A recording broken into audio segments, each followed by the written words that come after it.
saying? Yes, Fire Key. We are here again, Baldhead, Andy Dre. Give thanks for everyone tuning in from those times to now. Far, I think this reasoning here will be on night. It's very informative. Please let the people know the topic. So the topic today is curing patients as sustainable business models within the health industry. And I want to be clear before we get into this. I am not badging or I'm not talking bad about everyone in the medical industry, right? A lot of times people are in this industry. They do have a clean heart. Sometimes they get burnt out. This is specifically directed to all the pirates and vampires in the industry that deal with full-blown corruption and have a total disregard to human life and the duty that they have to help heal people. I think the health industry is almost similar to the police force.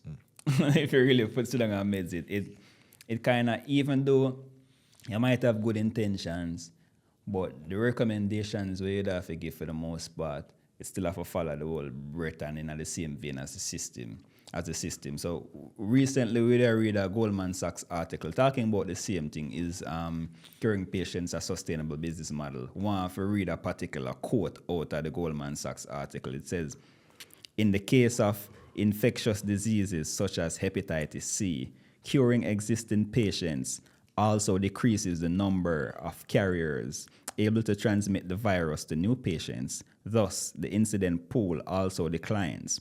Where an incident pool remains stable, example in cancer, the potential for a cure poses less risk to the sustainability of a franchise.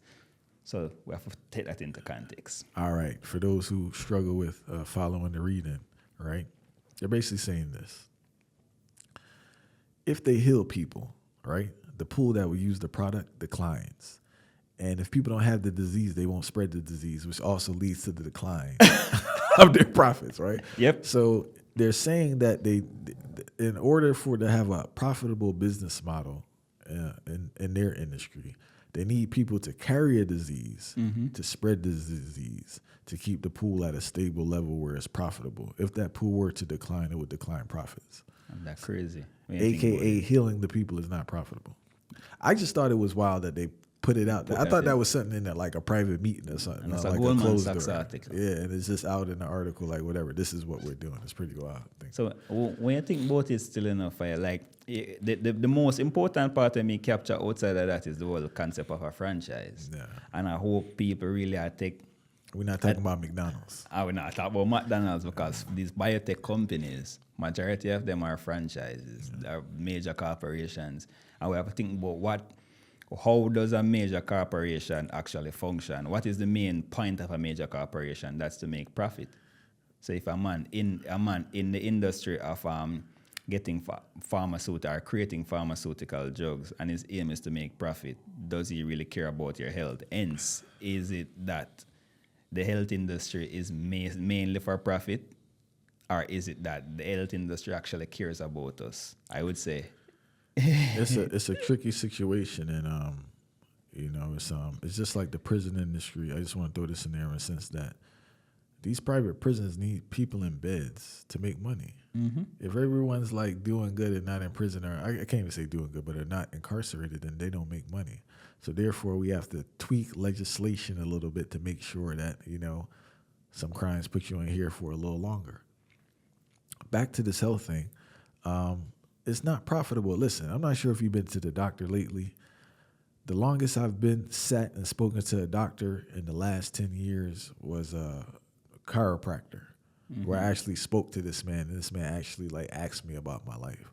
When I go to my primary care physician, maybe a 5-minute conversation. I had to go to patient first the other day, like a 5-minute conversation. Like they don't have, the way it's set up, this in and out thing, and just giving you whatever pill is not set up for actually figuring out what's needed to heal or fix what's going on. It's more in I guess what's this thing called, like pain relief, or what's the other term? The Band-Aid effect. Yeah, Band-Aid effect, because if they really were to lead you down the avenue of healing, you want to go back, right? And so many industries are dependent on the medical field, the healthcare industry. Because even look at commercial real estate. How many? I know buildings have closed, but how many of these buildings would still be able to be open if people were healthy? The equipment, which is very expensive, that's the next hustle, is medical equipment, and that's a whole industry you have there. Prescription drugs, obviously, we know the pharmaceutical company, the famous salesperson for the pharmaceutical companies.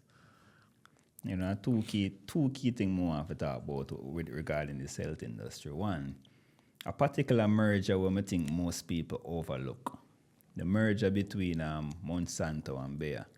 Now we know Monsanto is the company where them create all of these genetically modified seeds, right? And we know the whole health benefit of all of these seeds. But it's very strange and peculiar that them merge with a company like Bayer.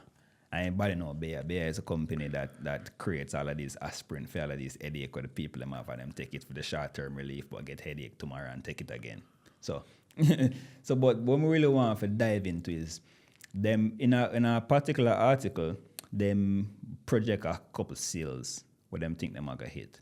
Now when me think about a man saying, all right, him sell meat or him sell some form of product where people eat, I can think about the sales because yeah, say no, so probably them season here come people are gonna consume that more or whatever. But now I start thinking about how can a company where sell pharmaceutical products and a company where deal with genetically modified seeds actually project them revenues that them are gonna get. Now it start come to my head now. Again, this is not proven, but I'm going to tell you what I think. So now I think the way these people are going to do it now, they're going to make sure actually get the genetically modified seeds and make you eat the food them off of that. And then now, when you do that now, your head are going to start hurt you. And when your head start hurting now, them are going to, all right, them amount of people in them region and them head start hurt you. And then, like once your head start hurting, now you're going to come and buy more aspirin. And that's how them are going to project them sales. But something else will catch my brain from an inside perspective when I know what take place. The very interesting part about it is that analytics and data science actually spike 15%, don't quote me on the number, but somewhere in the teens. One of the highest spike for data science and analytics is within the biotech field and within the health field. One of the highest spikes ever. So now it's occurred to me now, say, once them project all of these sales now and them have the methodology for actually make you get towards getting these pharmaceutical drugs, now them are actually analyze your patterns and analyze the behaviors and see how to increase them sales again. So it's all about the money. And that's the thing really lie and we always move like so we don't overstand that and we get so caught in I thinking just to the concept of health is attached to the industry. That's all about health and not about profit. They just double dipping. I don't know what else to say. It's just like the tobacco industry getting into medical marijuana, right? Mm-hmm. They see the emergence because they're aware of, obviously they're aware of the negative impacts their products will have on people. Mm-hmm. So why not invest in a company or take over a company that's going to cater to those issues? You know, it's just basic capitalism, you know, and it's cold. But with the healthcare industry, right, which is so wild is that obviously we're an unhealthy society, like not physically, mentally, spiritually. We're just an unhealthy society on every aspect. But we have to acknowledge, as sad as this sounds, the society financially is dependent on us being healthy. Because they created these industries that are detrimental to us, but we're dependent on it. You have the prison industrial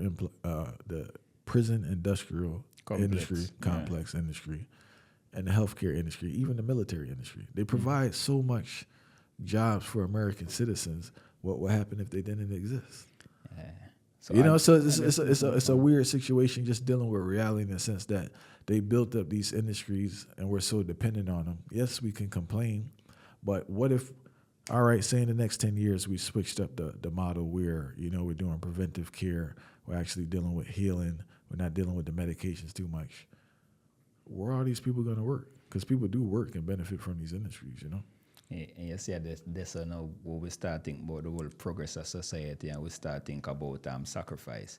So you see, in order for greater humanity strive, sacrifices have to be made. And and the system as we know it, we can't comfortable. I think so many people get so comfortable with the concept of I'm this, especially this quote. And it's a quote where you have to hate it and love it. Or this quote of I'm just doing my job. Because somebody will know them as sell a poison, you know. But them sell the poison nonetheless and in the basis of I'm just doing my job.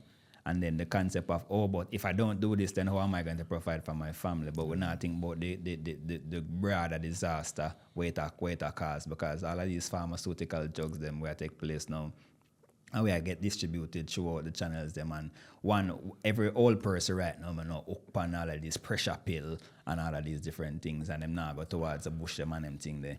So we start thinking about the whole concept of that now. If me now myself from an ethical standpoint, say me I go sell give a old lady a pressure pill and them thing the way me know say she could go take some Guinea in weed, or she could go drink some of that same way, you know.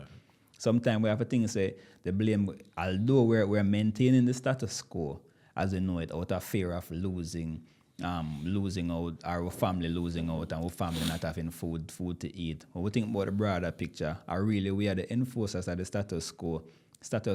So when we think about it from a general standpoint, we have ourselves to blame.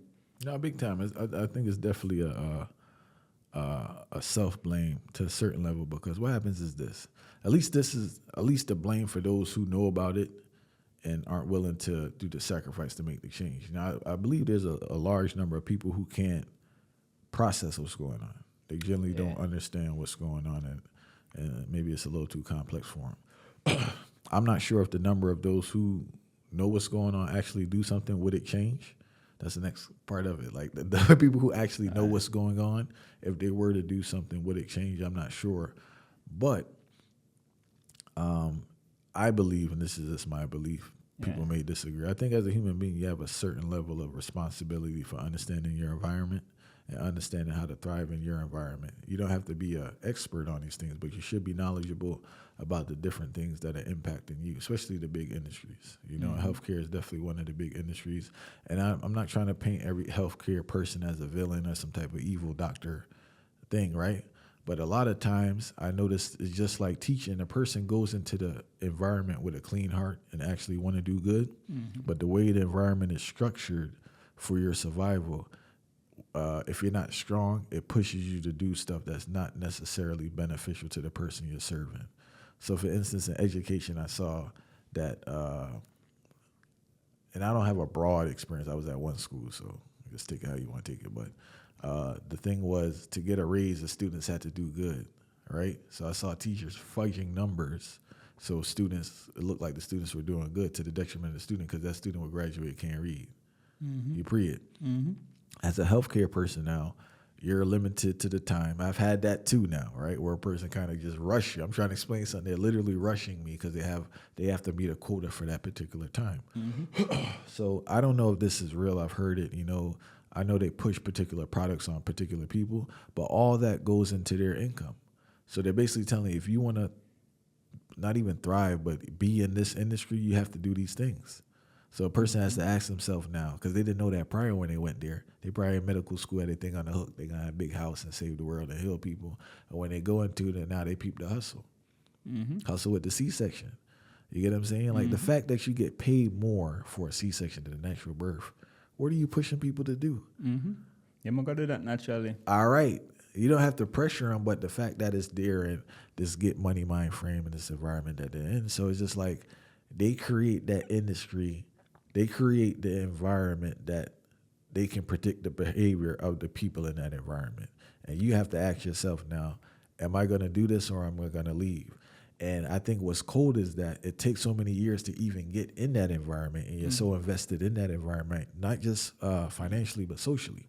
Because the ego goes into the play with a lot of, the ego goes into a lot of these decisions, because now you're the doctor of the family, or they see you as this, and you put in all these years now.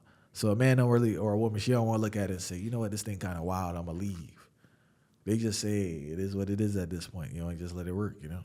Yeah, your word become law, the law now. And you know, say they talk, and it really, the main thing that come to my brain is really this whole COVID-19 pandemic business.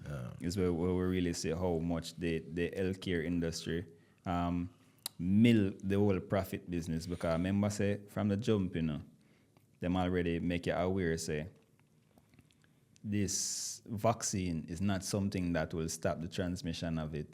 And there's literally, them explain from the jump, there's literally no benefit of this vaccine.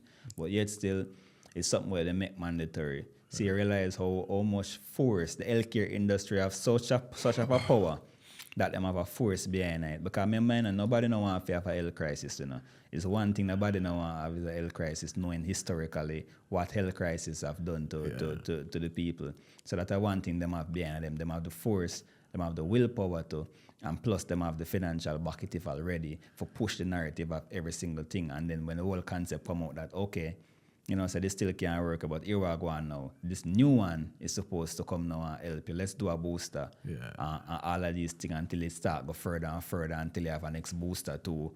And you realize how much profit make out of it. And then the wildest part about all of this is that when all of these profit made and then the story come to bump and people really realize there is no health benefits towards having this vaccine and it was all for profit.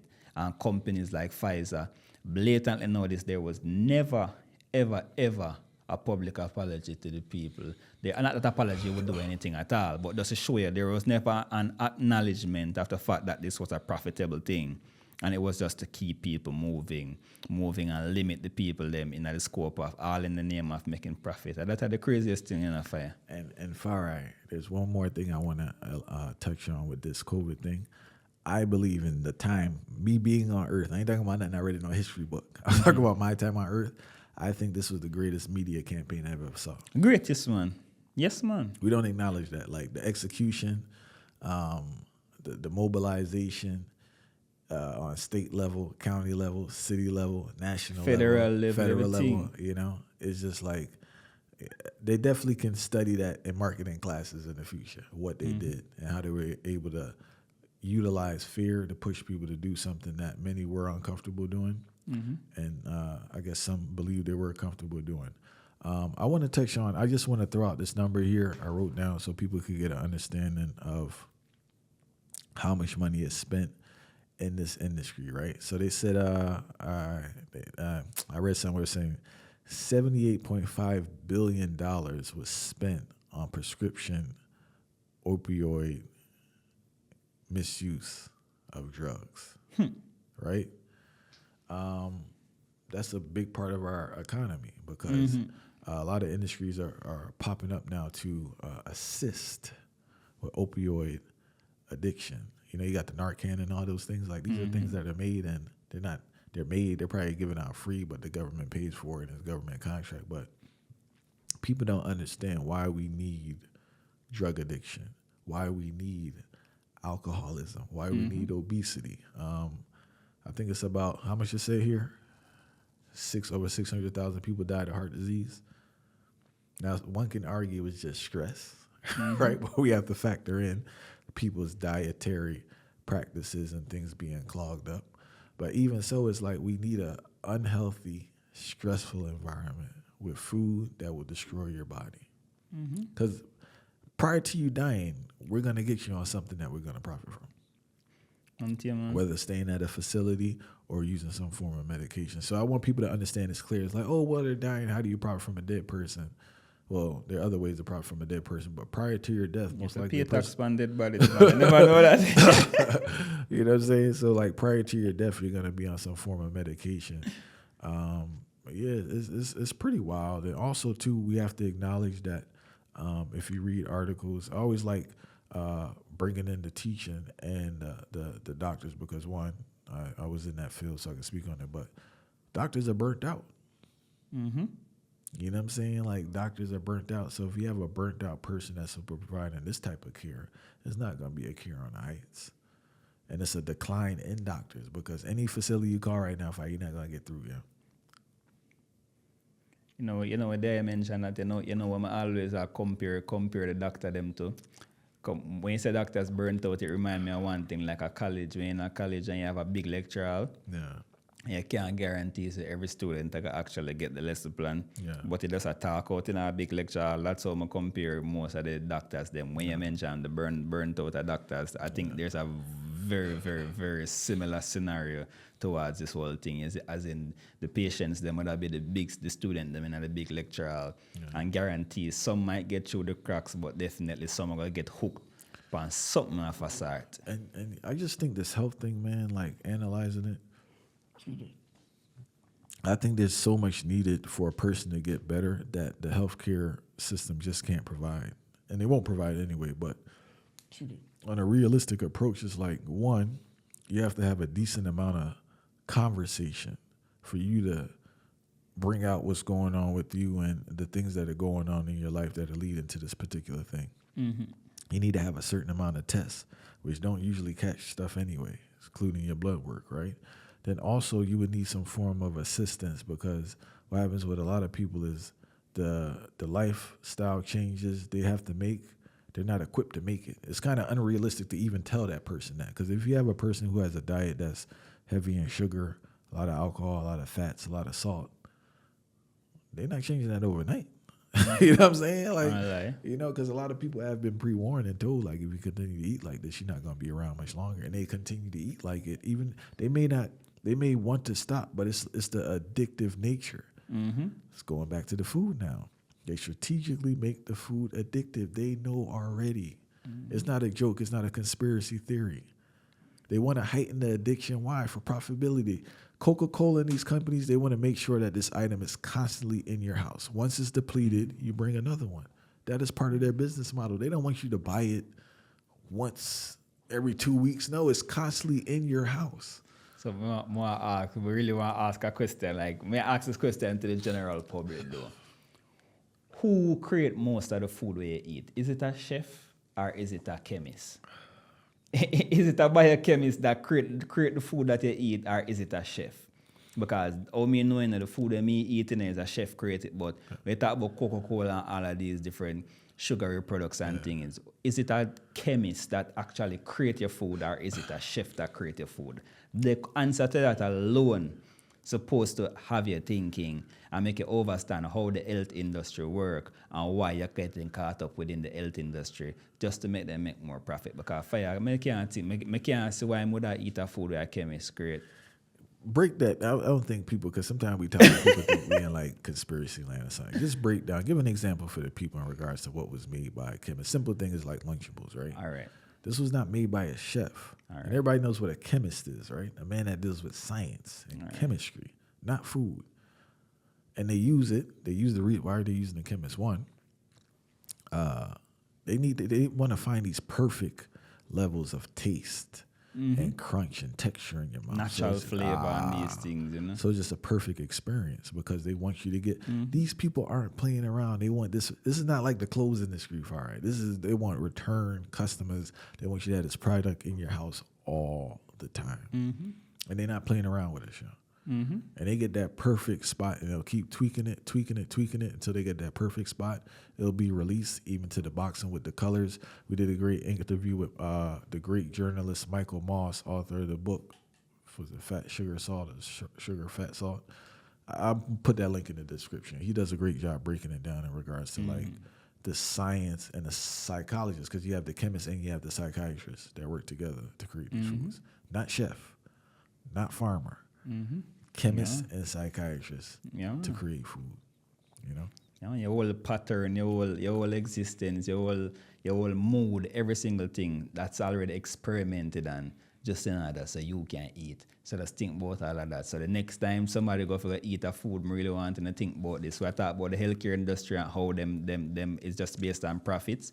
I really want somebody to think about that. When you see a chef in a restaurant cooking a food, that's a total different thing from all of these packaged food that we eat most of the time when I call it packaged chemicals. So we eat most of the time when I call it food. So we have to be very careful of that. But we say a lot of to say like curing patients is definitely not a sustainable business model. So the healthcare industry will always be focused on ensuring that they have treatments, little hinges of treatments here and there, so they can keep you coming back and hook like addicts. Because remember, you know, if you think about which part we go one time where we need to pick up a prescription, we go to the drugstore. So we are drug addicts. What they want to take, it's just that certain drugs are legal, and they're legal based on their standards that they set. So we are drug addicts. regardless of what you think about it. If something happened to me right now, I have to get some antibiotics, so we go into the drugstore, and these are the official druggists. These guys are the drug lords, and these drug lords are making billions of dollars off all of the name of health. And the people listening, I'm not discouraging you from going to the doctor. If you find a good doctor, I ask that you latch on, but more do what you can within reason to make sure you have you provide your body with the highest quality products, and also you need to analyze what you're doing, both in the eating and mental and exercise and everything, to just make yourself the healthiest you can be, you know. And if you have a doctor that's trash, try another one and keep looking until you find someone at least that doesn't put you directly on pills and encourage you to have a lifestyle change. Because you'll be shocked. A lot of things you have, some things can't change with lifestyle. So let's be clear, right? Because we have this idea like you're going to eat fruit and change. No.